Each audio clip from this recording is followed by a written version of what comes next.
I want to point out that the two of us are Seattle today. This is freaking Seattle.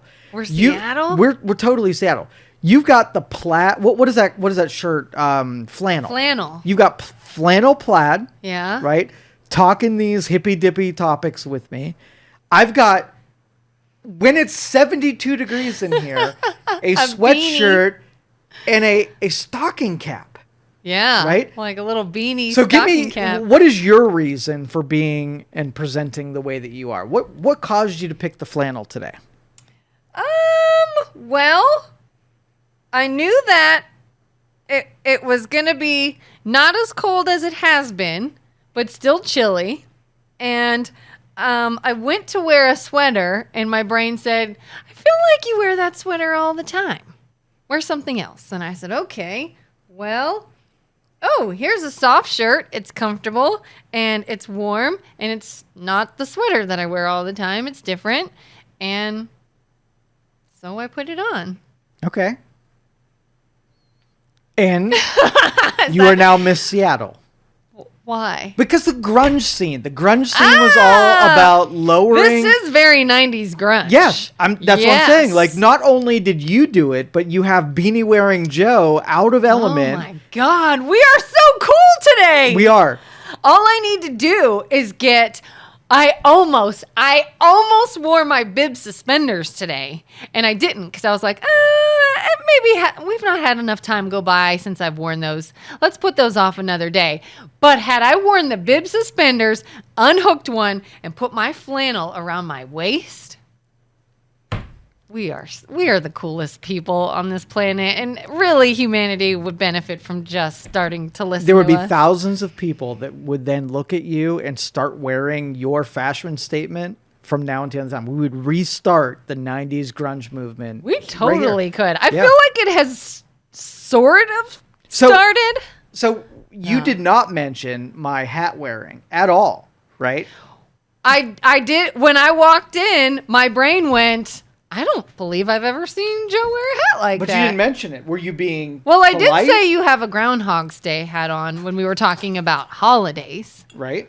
You think that's the angle that I took on, and it was a holiday celebration of groundhogs. No, I just thought maybe you were cold outside and you had a hat on and you left it on. Dude, you are so right. You know me so well. So what actually happened was I went out this morning and I found the battery was dead on the Jeep. So I went out to try to jumpstart the Jeep's battery, and I put the hat on because I knew it was cold. And I was like, this feels pretty good for a bald-headed guy in 20-degree weather. So I just kept wearing it. But I wanted you walking in here, right? And I was out there long enough that I was really chilled. Like, I was cold even after I wasn't cold anymore. Yeah. But I wanted you to comment on it. Like, I baited you to make some kind of like underhanded swipe at me, and you just didn't. Why would I swipe at you I for wanted wearing you a hat? because I just wanted you, because it's different. I wanted you to call attention to the thing that was different. Because my fear would be that if I called attention, and this is probably the way my brain would think, which is messed up and warped, I wouldn't, because I would be afraid that you would take my call to attention as a negative. As in, oh, you have a hat on today? As in, oh, she must not like the hat. Does she think I look stupid in the hat? And so I just said nothing. On Valentine's Day, you were showing so much care for me. Yeah. That you were protecting the innocence of my brain. I just said, it's cold outside. He has a hat on. He left it on, so he must like it. So if he does like it, I don't want to say anything to make him feel self-conscious. You're such a good person. Like, and I almost feel bad now to taking you to task on why you didn't mention it, because everything you did had great intentions. And I find this conversation hilarious because there's been maybe 2 days since I have known you that I wore a hat to work, and both days people were like, you have a hat on. Oh, you wore a hat today? And all they were doing is saying, that's different. And I never did it again because I was like, clearly I look stupid in these hats. Because why did they bring it up? Well, think about it from, somebody nears 50 years old and they're thinking about their own demise, and you know that they've only got limited time on this planet, and they go out and buy a Corvette, right? Yeah. So midlife crisis, real thing, like it's real thing. And so, like, if you just decide to change up the aesthetics, like what you do, who your brand is, like what you look like, this wasn't any of that. But I still, when you brought it up, like, I want to keep you so off kilter that you don't know if we're going to talk about particle physics, if I'm going to bring out an acoustic guitar, or I'm going to say, give me your wallet. And this image, this presentation, you don't know which of those three is likely to occur. That's funny, the acoustic guitar, because seriously, like, as I'm walking in the door and I see you, honest to God, my first thought was like, oh my God, what a hipster. Like, the glasses, the beanie, you know, like, is this a coffee shop? Kind of like hipster Exactly. vibe. Now, knowing you, that's when my brain went, it's cold out, so we wore a hat. But the look to anyone who didn't know you would totally probably think hipster. For sure. And if you did not, and you get the advantage of knowing me. So for instance, like my laundry routine, like if I wore, okay, and this has happened before. In fact, even on the show it's happened. So I wear a lot of the same clothes on repeat. A lot of the same outfits.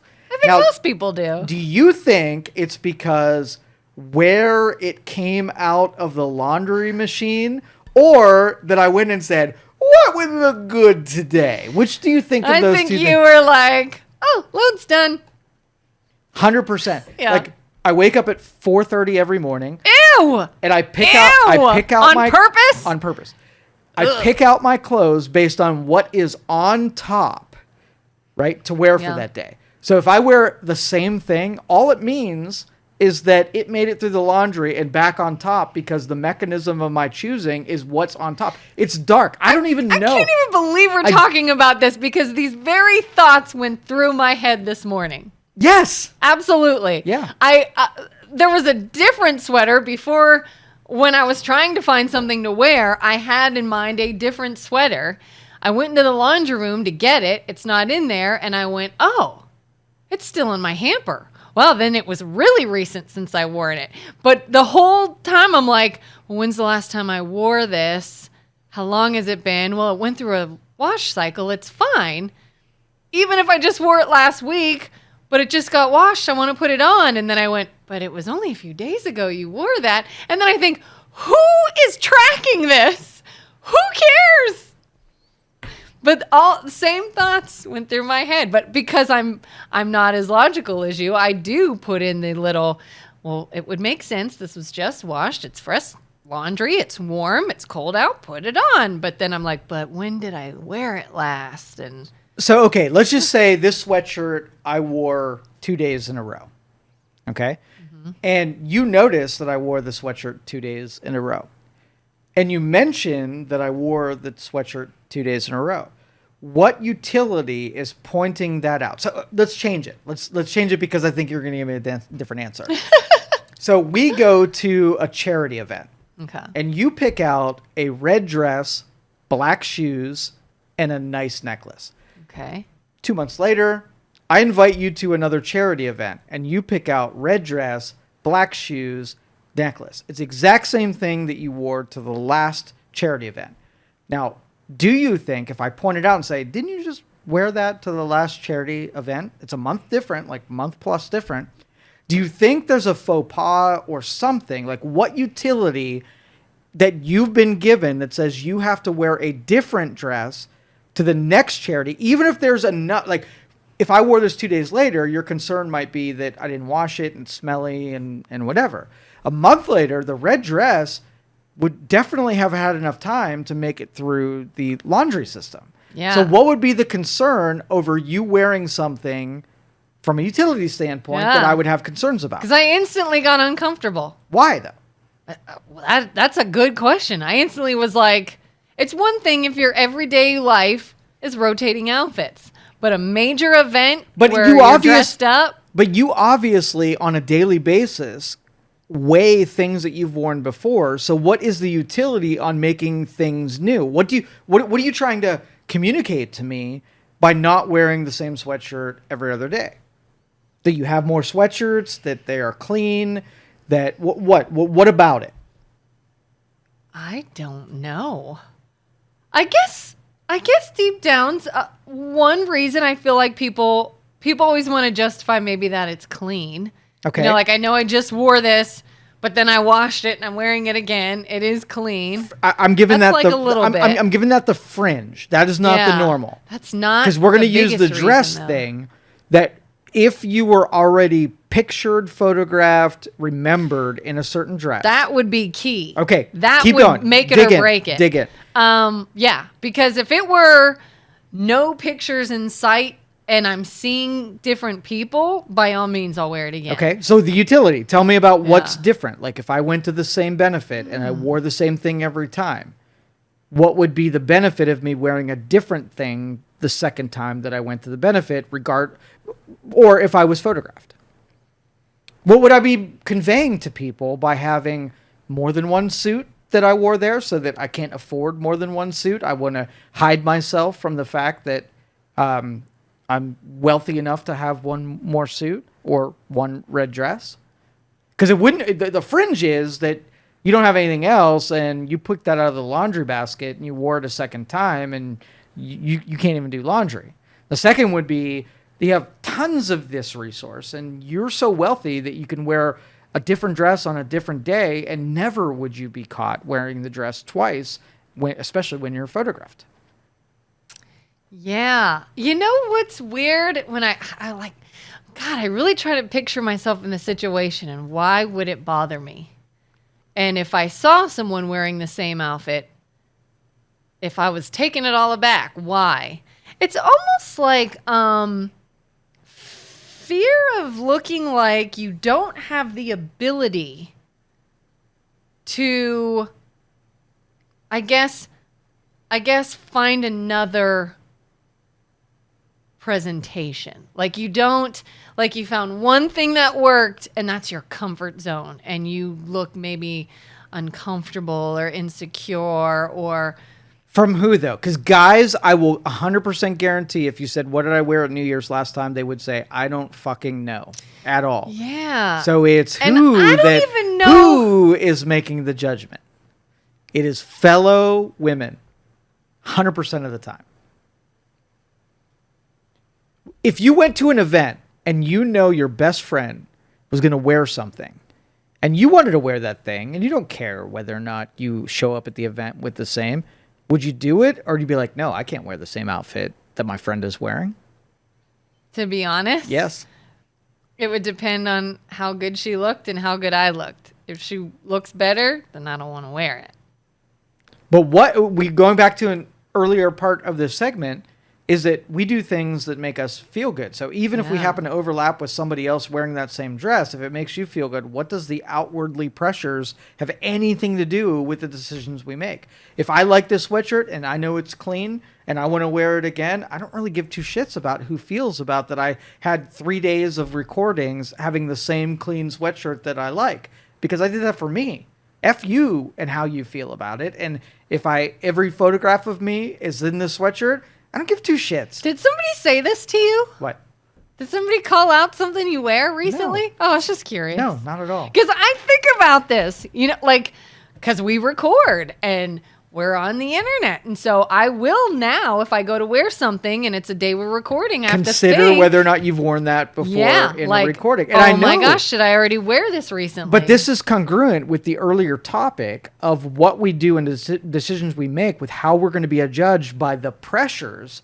And I just want to isolate and know who those pressures are going to come from. And if guys don't give a shit and they're logical and they couldn't even tell you what you wore on New Year's versus your peers and the pressure they put you on to shoot Botox and wear a different outfit every time and whatever. So if it's coming from them, who needs to change and who needs the lecture about whether or not that red dress is equal, or maybe I'm wrong. Maybe it is that you need to, on a primitive state, show all of the people that are competing against you for resources that you are superior to them.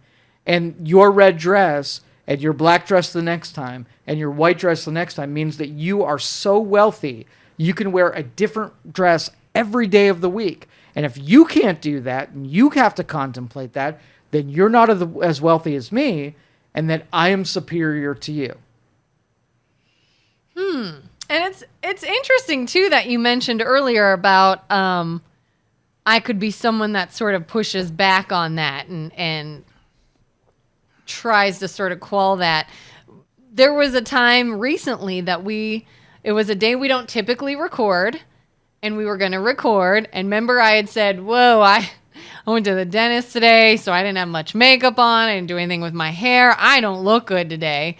And you're like, you'll be fine. We'll record. And I really went like, oh, I don't know. Like, the only reason I even considered it is like, well, at least I have a little eye makeup on today so I don't look totally like a zombie. And I don't know. I honest to God thought about, like, can I have someone run to my house and bring me some makeup if I got to record today? Like, there's no way. And then I went, this is my face. This is my face. I have one. I didn't make it. It's what it is. And if I don't want people judging themselves based off of influencers online and Instagram filters, then I've got to be able to say, here's how I'm presenting myself today, and the whole world can see it. I love that. Yeah. You have the I don't give a shit, sort of like aura when you say shit like that. So Steve Jobs, I studied Steve Jobs. He was not a great person, but I have a lot of respect for what he was able to do before he died. He bought like tons of black turtlenecks. If you look back and look at all of his product presentations, blue jeans, black turtleneck, do you think there's ever a single person that said, oh, that's Steve Jobs? He's wearing the exact same outfit he did the last time that he presented the iPhone. You get beyond like the superficial, like what you think you're presenting, and you get to the merit of what you're presenting, and then nobody gives two shits about what it is that you look like or what you think. Like, honestly, we have great conversations here, and we talk about topics that are on a level that are both, they're conflicting, where we feel like we have an opinion about them, but they're intelligent 100% of the time. So if I was like, let's talk about topics where the people watching you are the 90% of their interest in watching you is about how you look rather than what you say, then I would say, okay, well, that's important. But if it's the other way around, where 10% of the people who are saying, hey, is she presentable? Is she intelligent? Does she carry her argument well? Is it interesting to listen to? Then you don't have to give two shits about what you look like or what you wear, because only 10% of the people's weight are on the thing, right? Mm-hmm. On the brand of what we're supposed to be doing here. I feel like ideally, yes. I still think, especially in the fickle internet world, you're in that statement. You are supporting everything that you dislike about it. You are. That's how it is, and we need to change it. We're grunge. We are Seattle. We're you know what's famous for? What? Not the coolness, the counterculture, right? The taking what is being presented, the status quo, and pushing on it to see that it is real or not. So in science, we take truths, and when you lean on the truth, if it doesn't care and remains a truth after you've pushed on it, then it's a real truth, and you honestly can worship out the truth that you pushed on. If it's not a truth, it buckles. And if I bring out something like the challenge is, for the next 30 shows that we do, you wear the exact same thing. And I want to see that if the audience and me appreciates it because it was about what you said and not what you wore, then that is an authentic truth about you're here because of who you are, not of what you wore. If it's about what you wore or what you're wearing, then you might as well not say anything over there. You might as well just dress nice, be presentable, and whatever you say is just noise. And what's the truth? Are we listening because of what you're wearing, or are we listening for what you're saying? Well, I know it's for what we're saying. Well, that's bullshit if you're concerned about what you're wearing. I'm obviously not concerned about you wearing, because I just told you that I picked in the dark what I was going to wear with a beanie because I was cold outside changing a battery out, and I came here to talk about things. And if anybody says, oh, dude, his particle physics lecture was terrible because he wore a Punxsutawney, groundhog, green stocking cap, And I can't listen to anything he says because that's so distracting. Or there's also this mindset though where you can almost exude confidence by looking like you don't care. You know what I mean? Like I just watched a video about this.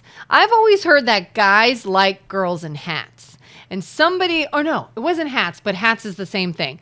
Ponytails, hats, things like that nature. Why do guys like that? And one guy sat back and he's like, I don't really know, but part of it maybe is that like she doesn't care. Like, this is who I am. I didn't get dolled up for you. All right, I don't care, and that's this is good. Confidence. This is good. So let's pick on guys because I pick on girls a lot. So you get to pick on guys. You get to take aim if it's legitimate and it's truth on guys. Okay. So this is your opportunity. So we take a girl. Pick a girl that is in the spotlight. Somebody who's attractive. Any girl that everybody listening to this would know. I like Jennifer Aniston. Okay, let's take Jennifer Aniston. Okay. Let's take Jennifer Aniston, take her to the trailer, have them work on her for an hour and a half, every makeup, every blemish executed off of her face, perfect dress, 100% manicured in every way. As she typically is. Stand her there in front of the camera, right? Mm-hmm. Part B of this. You take Jennifer Aniston and you wake her up, tell her to throw something together, be as comfortable as she needs, authentic as she is, set her head in front of the camera. It could be ponytails, it could be hoodies, it could be anything. Mm-hmm. Put these two pictures in front of someone. The dolled up, perfect manicure, perfect makeup, perfect dress versus the authentic, I just woke up, I just got my day started, there's nobody to put any time into what my makeup. Put it in front, side by side in front of a guy and say, I want you to choose who you would, number one, want to hang out with, right? And who you'd want to end up with. And tell me what you think guys would choose. This one, manicured. This one, 100% authentic. Pick on him, baby. Like, hit him. Two things. Yes. I feel like, one, it's going to depend on the person and how naturally attractive they can present themselves. Because some people wake up looking haggard, like they were run over by a bus. And some people wake up just naturally. They don't need a lot of things. They are naturally pretty. You're complicating this. I'm taking the aggregate. Having said that. You take a sampling of 1,000 guys and say, you walk them up in the front line, pick the person that you want to go on a date with and spend a period of time with, and one that you want to live with. You want long term. I think they're going to pick the made up version. The made up version, you think guys are going to pick the dolled up version of it? Yes. 1,000 times, yes. Tell me why. Because it's more attractive. It's attractive. It's sexy. They're going to like that. They're going to, one, find it appealing. They're going to think, oh, I have a physical attraction. Visually, they are appealing. And two, they're probably going to think, oh, and puts a lot of effort into herself, so I know she'll continue to put effort into the relationship in long term, that she's not going to, suddenly let herself go.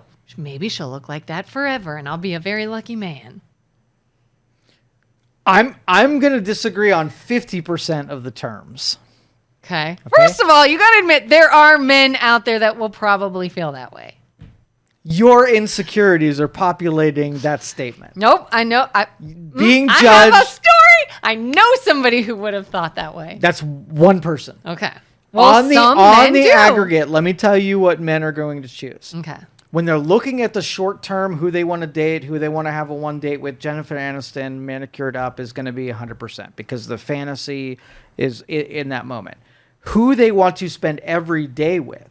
Right? The one that they're going to likely see when they wake up and likely see after they pick the kids up from school and likely see at PTA meetings and all of that. The unmanicured is going to be, because it's still Jennifer Aniston. Both of them are either the one that had to have stuff put into them like the Botoxes and one of them who is naturally who they are. And if they have a preference for Jennifer Aniston, one's going to have primary and one's going to have secondary. And I'm going to say that if you ask the question, long term who they want the regular, real, authentic version of them. You think the marketing is going to be, I want the Lamborghini, right? Because it's sexy. But I want the thing that's going to have lasting effect and have something that's going to tolerate me as much as I tolerate it, and something that maybe not as too perfect that I feel insecure every day. They're going to pick the unmanicured because it has the hint that maybe I'm not over my skis here. Maybe I haven't, what's the other? Like you're out of your league. Out of my league. I'm beyond my pay grade. All of those things. Like, but I think there's some humility in that. The general initial attraction's probably going to come from them looking made up. You're not going to like seek that out. Small percent. You might be able to get my interest with the dolled up version, but if I have any sensibility about talking through it and put it through logical formulation, I'm going with the relatable, real one I'm going to wake up to every night. So I have a really good guy friend of mine one time, years ago. Do you remember the movie Monster with Charlize Theron? No. Where she played Arlene, what's her face? You never heard of that? I never heard of it. Okay. Well, not even a handful, quite a few times in my life, people have told me I look like Charlize Theron, which I'm like, thanks. Okay, I'll take it. And good friend of mine, I was at his house one time and his mom was there and she's like, oh, Charlize. She calls me Charlize. You look so much like Charlize Theron. And he says, yeah, in Monster. Because in Monster, she looks very unattractive. On purpose, they made her look that way. I want you to look at Charlize Theron, Google her now, and you tell me Charlize Theron versus Charlize Theron in Monster, who you gravitate towards. And yes, they did things to her to make her look different because she was playing a different character. Okay. Do I look like her? I'll take it. Yeah. That. Yep. Bug-eyed. Charlize Theron versus Charlize Theron in the movie Monster. Who do you want to be with, Joe? We are talking about two different things, though. Okay. Because both are inauthentic. So if I had a Hollywood makeup artist come in here and I said, I want you to look like a zombie, and made you look like Charlize Theron, in the worst that you possibly could, would you not be attractive if I made you up to be inauthentically unattractive? So if I made you attractive, inauthentically attractive, that would be equally as untruthful as the median, which is what you really look like straight out of bed without doing too much to trick me into thinking that you're either a zombie or a superstar. And that's what guys gravitate to, is the real median rather than the extremes. I think they gravitate towards the median if the median is still decently attractive. Like I saw this really funny reel on Facebook one time, and it was a woman talking, and it was a soundbite that said, if the men find that we can shapeshift, they're gonna call the church. And it was a woman who looked ugly, and then all of a sudden in the next frame she's done up. And I always say that I'm a shapeshifter. That's me. If someone saw me, and you can ask my husband, I will say, take one last look because I'm about to be ugly.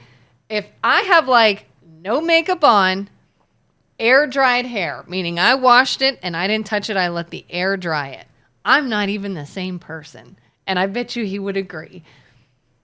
Now, in order for someone to be like, oh yeah, I want to be with Kelin and I'm fine with her like that. And, you know, my husband says, I still love you looking like that. You got to that place through the other side first. Okay. So you say I would never even contemplate anybody under 6 foot tall. So I put my stilts on and my 2-inch height gaining shoes, and because that's what your minimum was, I passed first inspection. And then like a month later, I said, hey, all along, I was wearing these appendages that weren't really me. It was not real fake, but I needed to do that in order to get you beyond your first level of filter, right?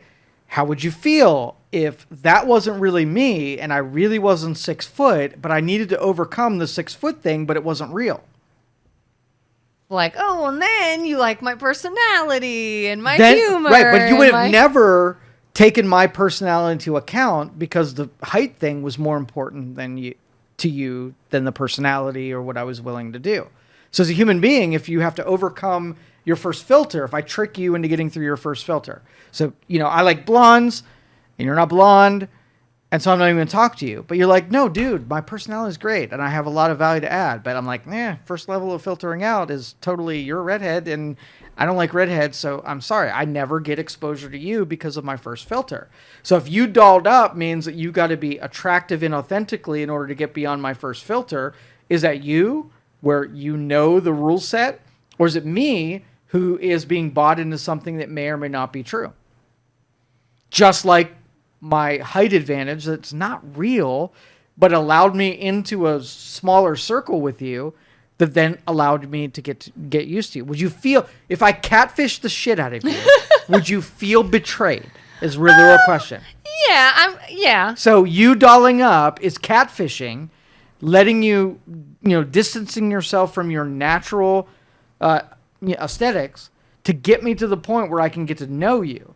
This sounds like a human phenomenon, a real thing, but a primitive thing. When explained to you like this, almost feels embarrassing that we would do this kind of stuff. Yeah, because anybody, if you're going on a blind date, everyone is going to make sure that they are well groomed and they look nice and they smell nice, and you are going to present your best self. Yeah. Knowing that 10 years down the road, you're sitting around in sweats and a messy bun and no makeup, but that's not how you're going to the blind date or the first date or whatever. Right. It's a fiction, right? So I used to get crazy mad at my mom. So we had a household of 6 people, right? 4 kids, 2 adults, and we were a freaking disaster. Our house was always a mess, and it drove me crazy. The house was always a mess. But before company would come over, we would clean up real quick to present like we didn't live like actual total slobs. Yeah. And I'm like, number one, we are basically presenting something that's untrue to people, so they'll feel a certain way about us because they would judge us for being slobs. And I was like, well, why don't we just not be slobs? At least be authentic. If you live a certain way, at least people get an idea for how you actually are, so they can either like you for a real reason or bought into things that are untrue. Yeah. So if that person you invited over, you're like, oh, your house is immaculate, whatever. And the kids are saying, yeah, that's like 1% of the time, fuckers. Like, that's not really us. But then they visit unexpectedly and they come in and are like, holy shit, you guys are fucking disasters. Like, can't you wash a dish? Can't you clean up some clothes? Can't you clean up after last night? Totally inauthentic. So what is it? Do you want people to think you're a way that you're not, just so that they'll buy in and let you close enough to get to know how you really are? So you'll have coffee with me in a fucking disaster because you like my personality, versus putting on a complete ruse so people will like you enough to then make concessions about how you really are. That's the real argument. That's the principled argument. But it's tough to say you dressing up and being who you're not for a date to buy someone in to then experience a version of you that's not at all like that. Versus saying, look, make sure you always smell nice or always dressed up and always have a manicure and always a certain way. And then it was the authentic version of that. Yeah, because I don't see me like the dressed up, done up Kelin and the no makeup, hair not done, sweatpants Kelin are the same. Like, I'm not dressing up to put on a facade when I really want to be like this. I enjoy being like that. Like, I like makeup. I like being dressed up. I don't want someone to think you gotta be drawn in with this, but then I'm always gonna be this, because that's not the case. I am gonna dress up again. Not a good principle, The guy coming out of rehab is going to be like, I really like the version of myself on meth. I really think that they talk more. They're more social. They're more accepting to everyone else. I like that person. The outsider is going to say, but it's not real. The only reason you were like that way, like, I don't care if you developed a skill set of the things that you like, but the chemical dependence on the drug to make you that way is not real. So if you trick somebody into thinking that you're outspoken, extroverted, and have all of this riz, I use that word. If you have all that riz, it's not fucking real. And as soon as the meth wears off, you're going to get the version of themselves that aren't any of that. And they're going to be extremely disappointed. That's what I'm saying. Like, that is the addict's dilemma, where they buy into the thing that's not real, rather than saying, all right, who I really am is this. I am a household that has shit everywhere, right? And I have to attract people to me that don't mind that I have yesterday's Coke cans and the dirty dishes from yesterday and the clothes that have stains on it. And those are the people that are going to be attracted to me. I'm not going to fake you out and make you think that I'm not any of that. But I would say anybody who would be in a relationship with me better like both. You better know that some days you're a meth addict and some days you're the real you. Some days I look one way and some days I look like a dumpster and that's fire. Fine. And that is absolutely fine as long as it's true. Yeah. You're a meth addict to be a certain way. You play a certain role under certain times to attract a certain thing, and you know what you're doing to purchase a certain thing. And you're not willing to do that all of the time. And the people that come into your circle have to be able to accept the 90% Kelin, right? Mm-hmm. Even if they're baited with the 10% Kelin. That's truth. Yeah. Yeah. Like, I can't just be like, hey, I got you to go out with me because I did myself all up and now I have to stay done up forever because this is the only thing you like. That's not going to work. You got to know I turn into a dumpster fire after midnight. And as long as you do that, I dressed up for me. I like how it feels, but that's not me a lot of the time. Or you need to accept me and whatever. That gets you over the first filter of whatever. So here's the deal. Celebrities are my favorite to gun on because nobody feels bad for them. So I'm going to share, I'm going to out them. I'm going to tell the tricks, okay? Celebrities. So celebrities are one way when they're garnering fans and watchers and viewers. And in the green room, they are completely different people. Yeah. Right? Yeah. And so, like, when people say, like, your heroes, make sure you never meet them. Like, really, you don't ever want to do that?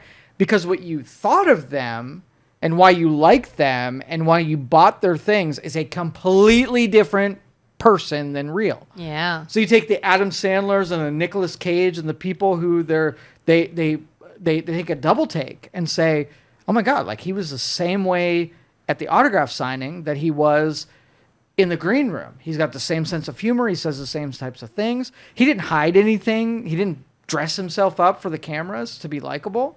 So if you bought in to the presented version of a celebrity and then you got in the green room and found they were not really that 90% of the time, would you feel like taking that autograph poster and throwing it in the garbage is the same thing as you saying, I'm going to entice you and bring you into my world for something that's fake?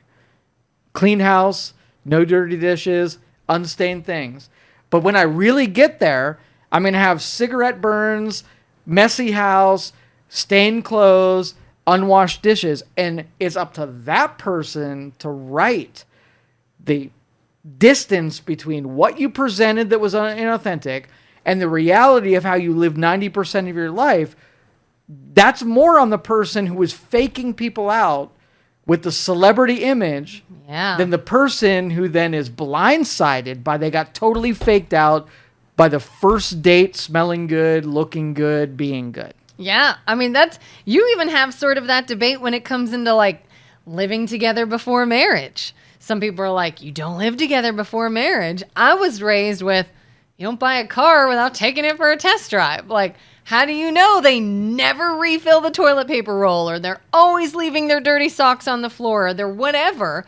Because when you're in that dating phase, it's best behavior, present yourself in a way that is not really common or typical for you. And you've got to get down to what's real. What's it really like? And then make that decision. Do you believe in that? Do you think you should kick the tires before you buy the cow? I kind of do. I know that's sort of morally questionable. But I've heard of too many circumstances where people got together not realizing what the other was really like. And I feel like that can be avoided. Like, to me, like, dating when it comes to marriage was sort of like, if we can make this a dress rehearsal and we can work out every kink and know what we're getting into, why not? Let's make sure our chances of success are high by looking into absolutely everything we possibly can. I mean, how do you live? What are your morals like? What are your stance on kids? What's your stance on discipline? What's your stance on religion? What's like, we were the type of people that are like, let's make sure that this is going to work. Let's not just say, oh, we're in love, married, and then you figure it out. Ooh, that's dicey, I think. So what if every car, like you go to a used car lot, and they're all fucked up. They all have terrible tires. Yeah. So option A is that you pick the one that you like based on what they presented on the website. And then you're stuck with it, and you got to make it work. So you got to take concessions, and you're not bought into the illusion, right? You got to make it work. You're already stuck. So dad says, hey, by the way, you're not allowed to date. We're going to pick out your husband, and you are going to make the best of whatever we pick out for you. Like an arranged marriage. Arranged marriage, right? Yeah. And so you got to figure out, like, you can put all of your energy into making the best of whatever I deliver to you. Okay? Upside is that you don't have a lot of decisions to make. It's being given to you. Downside is you don't have any input into who you end up with. What if you're not compatible? What if you're not attracted to them? Like, et cetera, right? Yeah. Other side of it, what if everybody's so fucked up that nobody passes your filters and nobody? So you end up basically kicking tires endlessly on people that never measure up for what you had in mind, what makes the perfect partner. Yeah. What if that the whole point is that every partner is flawed? Nobody always smells nice. Yeah. What if nobody passes the actual test? So which is better? The filter that catches 100% of the thing, or the filter that catches 0% of the thing? I think you know that no filter's catching 100%. So choose the one that catches the things that are deal breakers for you. Like, I can handle this, I don't mind. I'm not going to handle this well. So I need the filter that definitely takes that out.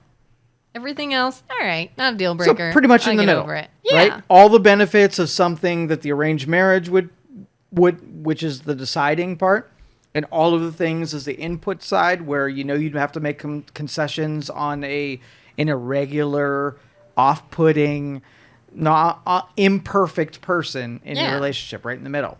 Yeah, you're just going to make the best decision with what you're presented with. So know what you So were are you the working with. participant where you want to create the fabrication to get the person to get to the middle part, or you want the totally off hands where there's no input whatever and you just got to make do with whatever you're delivered? What was that first one? I want to be able to have full input where you're deciding, okay? Given both extremes. The catfish version of it, of everything you wanted to see, versus the completely natural person that you have to start making like your own objections and your own concessions on something like they just woke up and they didn't even brush their teeth yet, but they're probably better than they present, versus the one that's totally dolled up and says they're probably not as good as they present. I'd want to see both. I'd want to see all of it. I need to gather all information to make a decision. This looks nice. Maybe this doesn't. But what else is there? Is it just all dumpster fire? All roses? I'm sure there's a mixture that is like... Well, the perspective changes no matter, depending on whether you're talking to a guy or girl. Okay? So let's just say a girl could have anyone they wanted, right? They had something that universally was appealing to all of the potential mates. And then you had the guys that really didn't have a say in this. It was a permission-based invitation that they had to permit themselves, or they had to almost get into those circles by what it is they presented. So that's why I say, I'm always saying that women hold all of the power because they could have anything they wanted. They are the permission granters. And guys have to do more fabrication and, pretend to be a 6-foot tall person in order to get into the spaces where they have to pass inspections up to a certain point. So you think that if you and I went to a bar and the goal was to pick up as many people as we possibly can, you're saying that I would have the same number of pickups that you would have. It's not, I don't think it's just men, women. It is. I think it's the people. No, it's on the aggregate, Listen, men and women, if mathematically. Charlize Theron and Danny DeVito walk into a bar, Charlize Theron's getting more numbers. If Channing Tatum and what's her name? Who's Danny DeVito's wife? I don't know. She was on the show Cheers. If Channing Tatum and a very unattractive woman go into a bar, Channing Tatum is getting more numbers. No. Like, It's, I know, yes! no, you're taking a finesse that doesn't really exist. You're saying Attractiveness? on the aggregate, you take an average looking person and an average looking person and you shop outgoing invitations. Do you think So two people that are equally attractive. equally attractive? Okay. They go out and women present themselves versus men that present themselves. Who gets more numbers? Right? On the aggregate, who's your winner?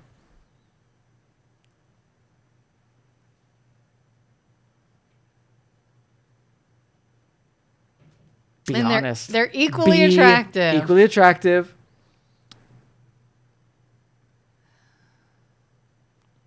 You're just being dishonest right now. I feel like Totally I am dishonest not right now. being dishonest. You know that any girl can command the outcome of that night, and any guy is beholden to the whims of the women is 100% factual. You know it. Like, don't even pretend that this is a contemplation, because it is not. Disagree. Bring Maybe it. she would. Maybe she would. I would not say it's black and white, not a contemplation. Like, no. I think all the time women could get turned down if they're not attractive enough. Guys, this is a bullshit. This is a bullshit exercise where a woman thinks that she can't walk into a bar and try 100 times and get 90 phone numbers. A guy could try 100 times and get maybe 10. The power is in your control.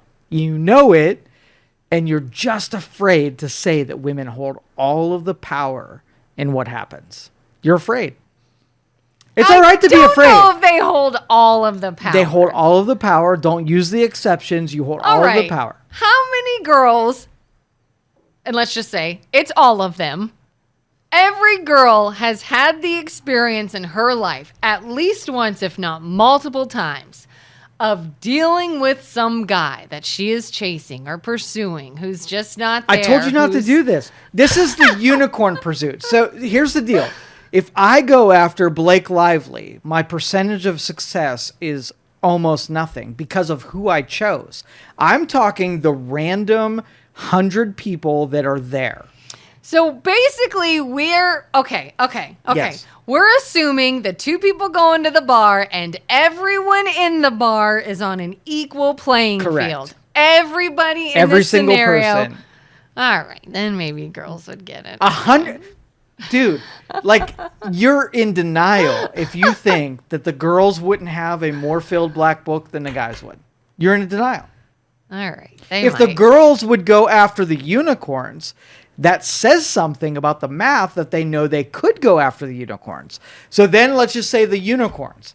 I go after Blake Lively. You go after Channing Tatum. you still have the advantage whether or not you get permissed. I have a 0.00005%. You have a 2%. It's still a bigger... Because I'm a girl? Because, dude, the math translate whether or not you're going after a unicorn versus the average targets versus the low-hanging fruit. Universally, a man going after a unicorn and a woman going after her unicorn. The still a higher number. It's a low number, but it's a higher low number. Okay. Average people, it's a high number no matter what. Low-hanging fruit, like, it's probably still skewed in the woman's direction, but still comparable. We need to do a social Let's experiment. do it. My wife would disagree, and your husband would disagree whether or not this is something for science that's worthwhile pursuing. So we need to find somebody who is free, who can do this experiment to gather data. Because I'm not going to put you in that, and I'm like not we got to find two single people that are on the same level of attractiveness. Dude, listen, this is a lot of effort, and everybody in our audience right now is saying the exact same thing. If you won't concede the fact that the women are just going to do the thing, then you are not being honest. I did say if all involved were on the same playing field and everybody is the same level of attractiveness, 100 people in the bar, yes, women would probably 100%, 100 people in the bar, 90 people you have your black book filled. 100 people in the bar, I go in there, 10 people out of the 100. Okay. Can we say then, and if I concede to that, yes, my black book would be filled. Yes. But what are we filling it with?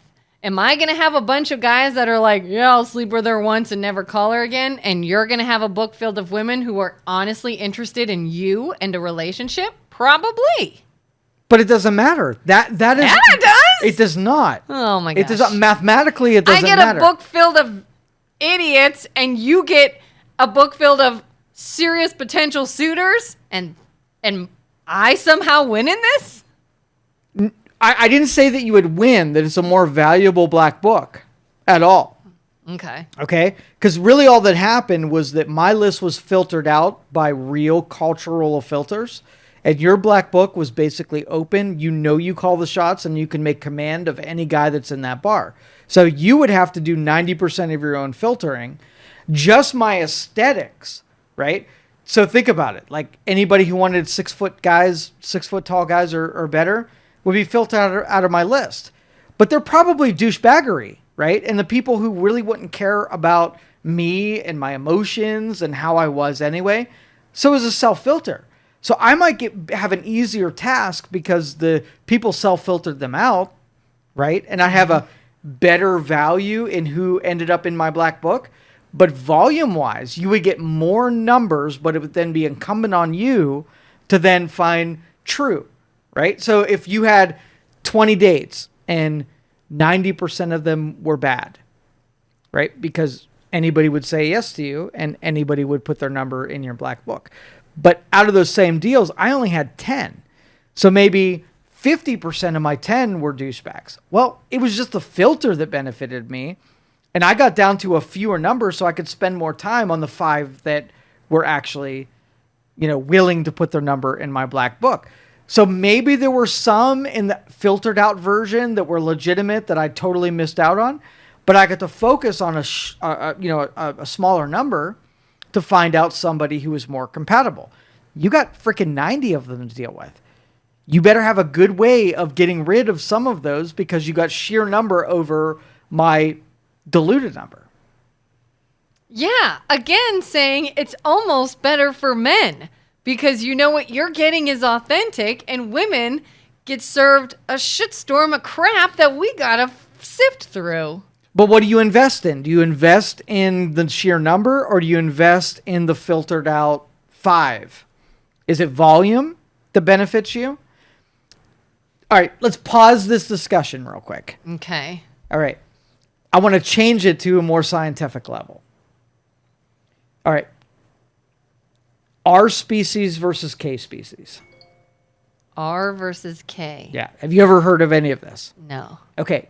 There are certain types of living creatures, right, that they produce a lot of offspring knowing that they're never going to invest time into training and loving and teaching and whatever. All right. So a turtle will have 100 babies because 99% of them are going to be eaten by predators. And the one that makes it into the ocean is the one that survives and lives to be able to propagate and create more turtles. Mm-hmm. Our species are ones that they have one offspring and they protect it and they nurture it and they teach it and they have an advantage. So if you take two different species and you compare them, the one basically said the volume was more important and I had to basically play mathematics against nature, versus one where I got one. Like, it dies and my whole legacy is done. So where you put your resources into making something into something that you got a lot of versus one that you create one and like it's your only hope. Like, if I meet 5 girls, I got to create one good one out of them, versus you met 100. I'm going to look at you like, dude, 100 is way easier. You had way more volume to deal with. You're looking at your 100 like, well, they're all dipshits, right? They're all going to die. I got to find 1 in 100. And I'm saying, like, I got 5. Like, you got quality over quantity. I got to make one of these 5 freaking work. Like, Oh, you're saying, like, the pressure's on more because you're working. You got more to choose from. If I had 100, at least I could be like, which one's dumb? Which one's worthy of my attention? Which one should I teach? Like, I'd have way more to deal with. I got to pick one. See, I'm saying you may have gotten fewer than me because the filtering was already done.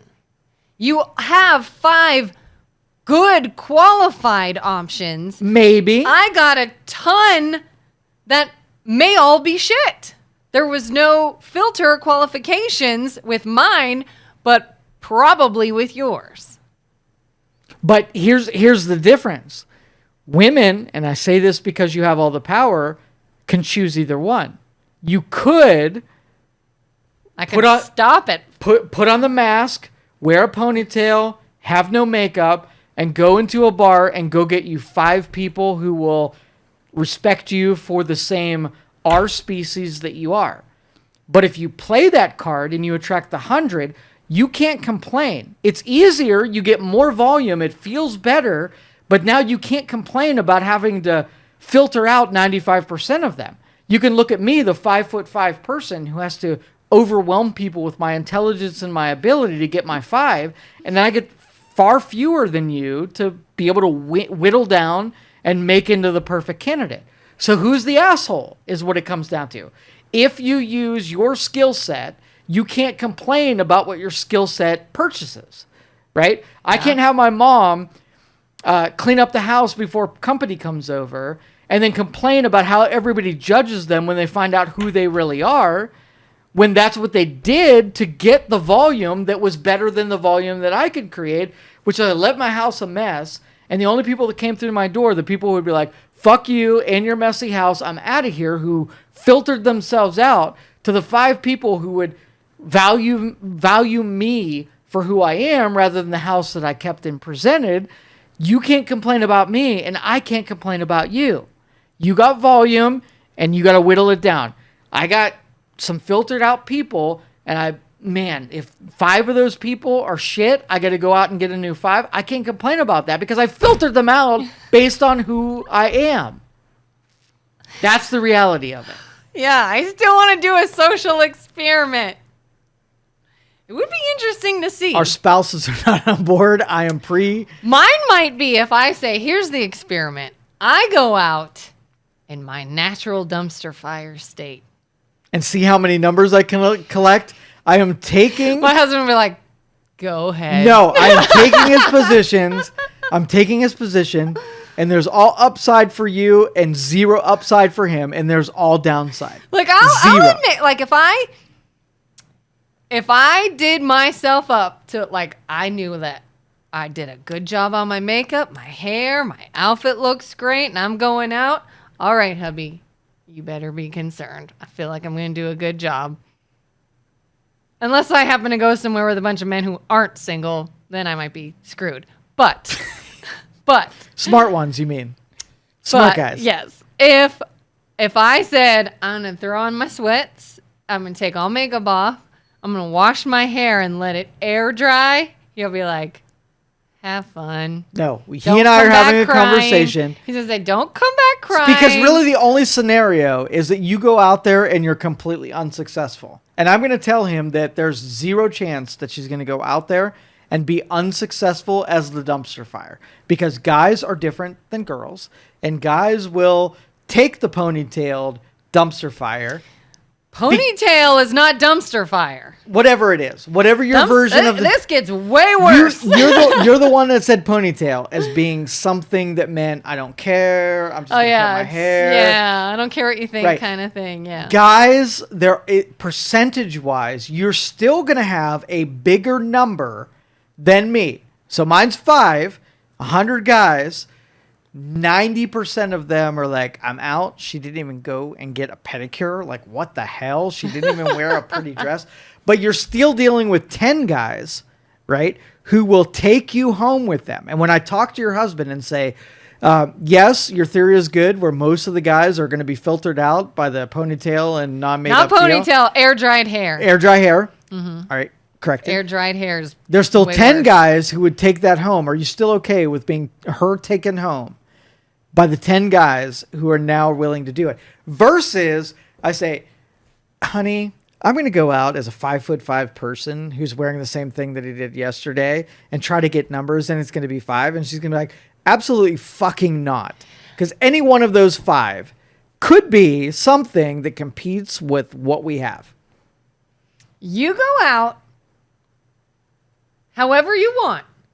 Put on your best suit, go in a hoodie, whatever. And I go out as dumpster fire. You will win. You will get more. No fucking way. No way. Yep. Nope. I'm going to bet? Yes. Oh, I want this. Dude, if we could get our spouses to go along with this, it would be worthwhile for scientific sake to It's say. not like we're actually going home with anyone. This is logic. No. That is not the point.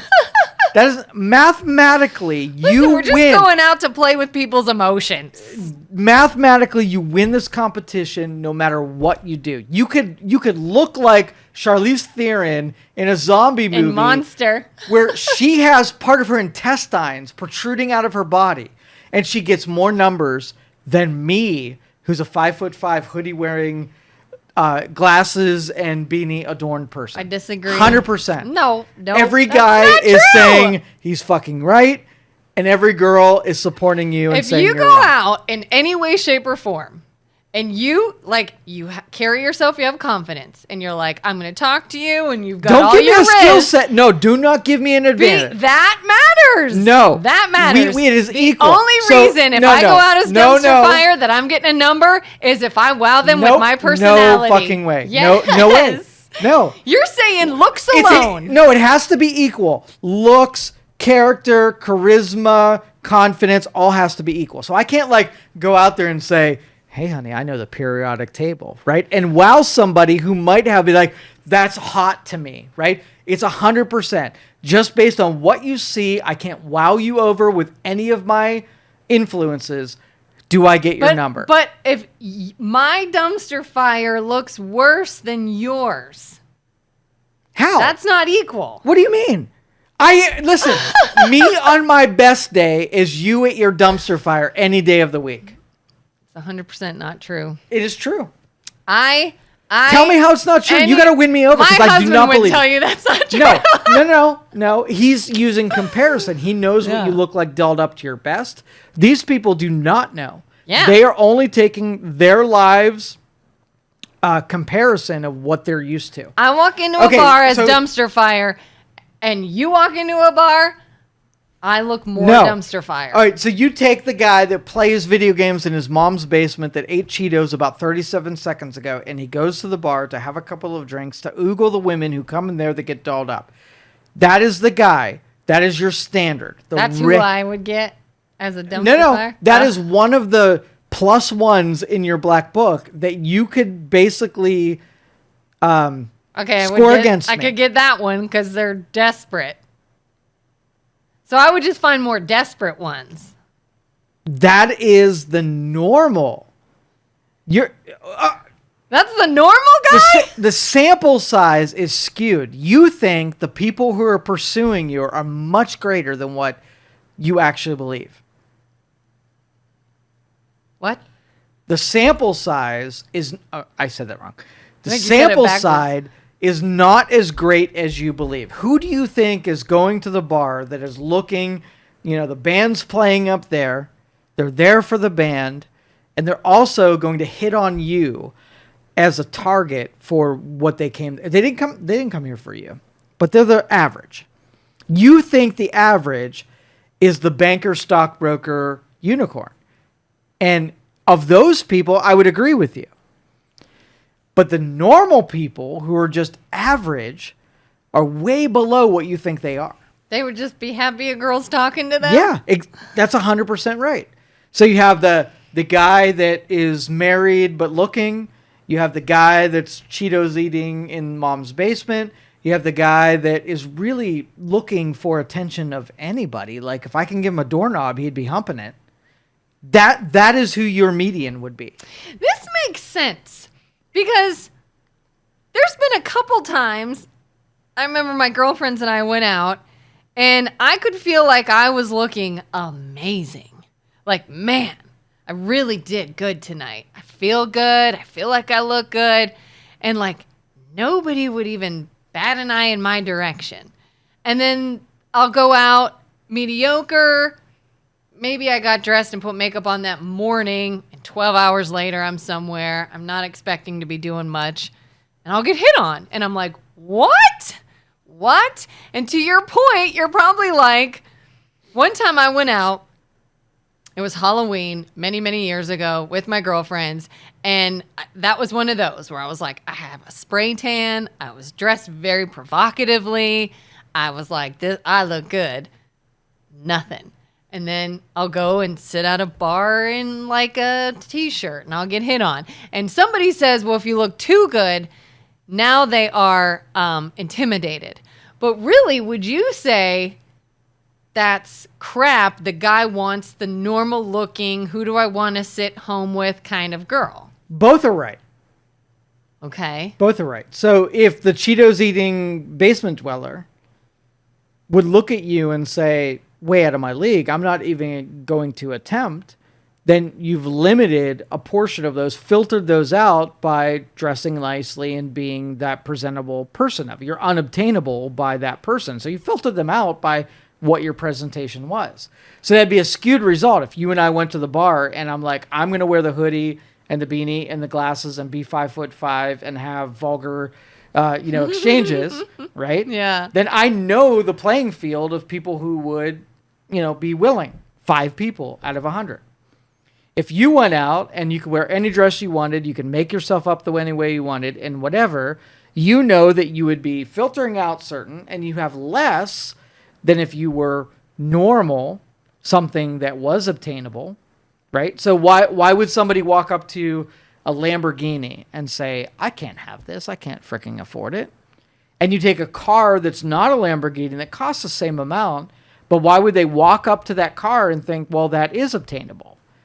It was them, not the presentation, right? Yeah, I feel like, even as a girl, I've seen that, being out at bars and there's a guy who's so hot, you're like, you just leave. Right. I can't even talk to them. Unicorns. Yeah. Whereas But if you if we were competing and it was black book and you wanted to appeal the most amount of person, would you overdo it or underdo it? Underdoing it mathematically would put more numbers in your book. Yeah. And me overdoing it would be better than underdoing it, would put more numbers in my book. Just from a mathematical standpoint. Yeah, yeah. So that's why, I point out the differences because I think women squander the power and control that they actually have because they have really not a great relationship with that power. They don't understand it. And then when I explain it to you, if we had a competition, you know exactly what to do. So after all of this being said, if you want to if you want to outcompete me on sheer numbers, how would you dress? How would you behave? On sheer numbers. Sheer numbers. Now I feel like I'd change my mind. What would it be? Because I used to say, oh, I'd doll myself up and then annihilate you. But now that's probably not the case. You would want to get the numbers by the Cheeto-eating basement dwellers, and you would get more numbers I'd than have me. to be realistic. Unqualified, but higher volume, right? Now, if you wanted to do the same game that I was playing, and you wanted to get less numbers, but more highly qualified numbers for more unicorn types, what would that be? If you were playing the same game? We're playing the same game, and I no matter what the game is, I'm getting 5. Like, that's my goal. 100, 5%, no matter what I do, tuxedo versus hoodie, I'm getting 5 no matter what. You have the choice to do 100 or 5, right? The 100 is you appeal to the masses, where the largest number of people within that subset. If you wanted to filter out a bunch of those people and eliminate the ones you really didn't want, you would have to do a different thing, knowing that you get a lesser number, but a higher qualified version of that number. Yeah, yeah. You doll yourself up, you do your hair, you would put on the only 5 of them, so we would tie, Yeah, right? yeah. But I would get to the people who want to talk particle physics to me and would be able to overcome my stature and whatever else. Happiness in that lower quadrant. And you would take whatever's important to you and appeal to a quadrant that is everything that you would want, including aesthetic looks and level of protection and level of financial security, right? And mine's no better than you. The girl that I attract on my lower quadrant is everything I need. Someone supportive, someone who is intellectual, someone who is committed to whatever, and you would have the exact same thing. Yeah, and I feel like if I roped someone in being not my most made up, but being more average, I would trust that person more and feel that they're probably a better person. That is authentic. It's so long that you don't leverage the maneuver and then complain about what the fruit of that maneuver would be. I'm cool with it. That's why when that bartender was hitting on me instead of my attractive friend, I say my husband hates that story because someone was hitting on his wife. But I say that meant a lot to me because I was not at what I thought was my most made up. I was my everyday. But it shattered a preconceived notion that is the reality, just like somebody walks into my house and think I'm organized and I'm not a total slob, right? Yeah. That appeals to the broadest number of people. But what about the people who make concessions that they're fallible as well, and they don't have their shit together, and I only get 5 people that are willing to stay for the conversation after they see all of my blemishes? It's the same freaking math. Okay. You don't agree? I mean, yeah. Unpopular Opinions is about the realities of what is.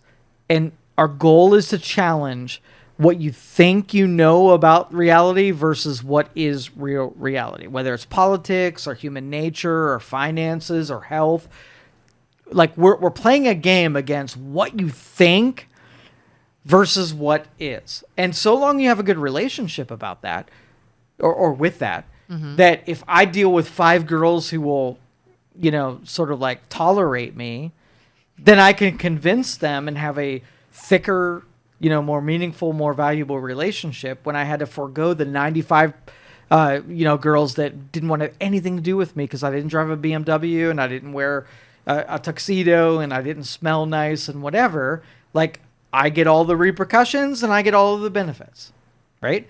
So long that the women play that same exact math and they're authentic and have a good relationship with what that math is, I'm gonna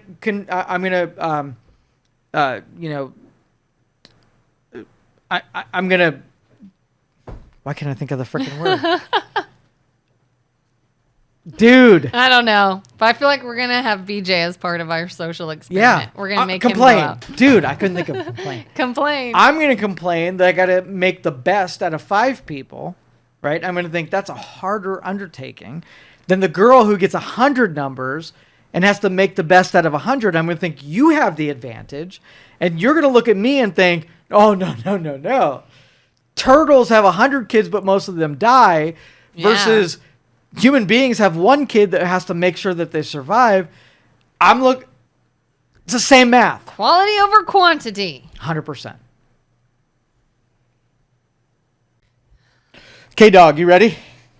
Oh, now I am. I just freaking fixed your camera. I don't know and why now you fix demon it drop when yourself. you know I'm